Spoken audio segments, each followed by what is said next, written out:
ever watched Goodfellas or Godfather or any gangster movie? Well, that's exactly how I grew up. Yeah, I grew up with my African American mother and my siblings and my white stepfather, who was a member of the Philadelphia Italian Mafia during the 60s and 70s. In fact, I saw my first mob hit when I was 9. Now, that was an extremely different type of childhood growing up with my stepfather, Jake. He raised me from the time that I was 2 all the way up to when I was 15. And in that time, he taught me a lot about the mob and the do's and the don'ts, and he taught me how to shoot guns, and very interesting childhood. In fact, when I was 10 and I was raped by a family friend, it was only one person that I told, and that was Jake. And I guess you can imagine what happened to the rapist. Now, it wasn't all blood and gore and violence when I was growing up. In fact, Jake was a big movie buff. And every Sunday, for a part of time, put the mob business aside, and he would take me to the movies. It was one of our favorite things to do. And we sit there, watch the movie, watch the end credits. Then one day, Jake said to me, "Jill,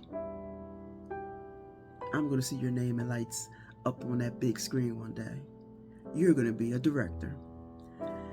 Now, of course, I thought the man was completely insane, considering I had never seen a black director. I had never seen a movie directed by a female. And I told this to Jake. So he went out of his way to take me to see movies by black directors like Gordon Parks, Melvin Van Peebles, and Michael Schultz. Unfortunately, Jake never got to see me fulfill that dream of his. He was, let's just say he died when I was 15. And then a lot of things went spiraling downhill for me after that. I ended up homeless, involved in drugs and prostitution.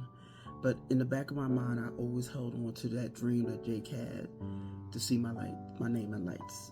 So I found a way to get off the streets, got myself clean, and I studied hard over the years. I went to college and I studied hard, and I said his dream is now my dream, and I'm going to fulfill it. Even though he wasn't here to see it, I still was going to fulfill that dream. And I did.